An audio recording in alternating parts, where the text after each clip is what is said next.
Hi guys, welcome to my channel. I am Vinay Mishra.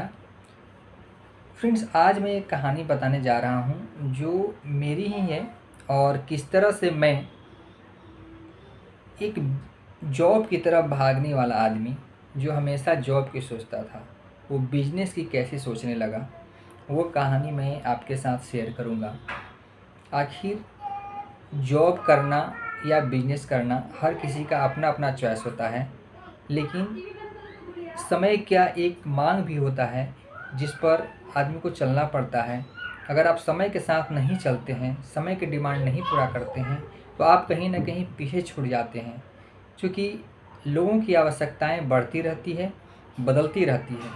बहुत लोग, बहुत सारे बिजनेसमैन के मुंह से सुने होंगे कि जो जॉब करता है उसकी लाइफ में सिर्फ सब्जियां बदलती हैं, लाइफ नहीं बदलता। अगर लाइफ बदलना है तो उसको बिजनेस करना पड़ता है।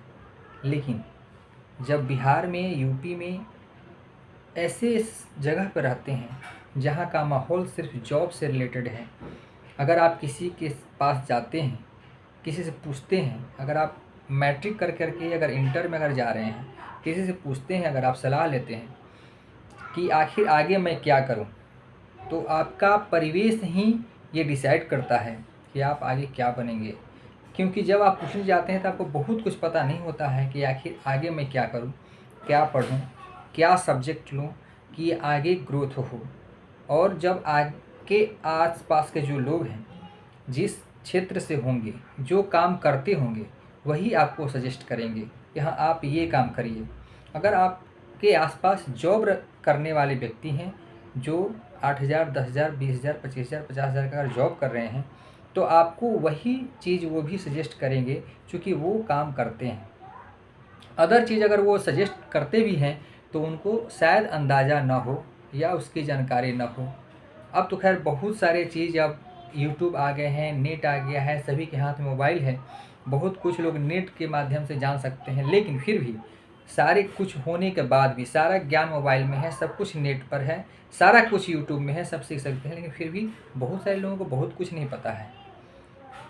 फेसबुक पर या अदर चीज़ पर जो नेगेटिव बातें होती हैं या नेगेटिव जो होते हैं, जो गलत चीज़ होता है, वो ज़्यादा लोगों को जानकारी में होता है, लेकिन जो अच्छा चीज़ होता है वो लोगों को जानकारी में नहीं होता है।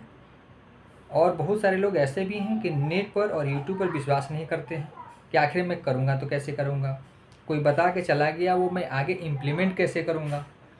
तो कोई हैंड होल्डिंग करने वाला भी पास में नहीं होता, जिसके अभाव में जब आदमी 10th में आता है या कुछ करना चाहता है आगे, जिसके पास पढ़ने का साधन नहीं है, 10th के बाद अगर कुछ करना चाहता है, कुछ बिजनेस करना चाहता है, कुछ जॉब करना चाहता है, तो उसके पास ऑप्शंस नहीं होते, ऑप्शन बताने वाला कोई नहीं होता कि आखिर मैं आगे करूं तो क्या करूं।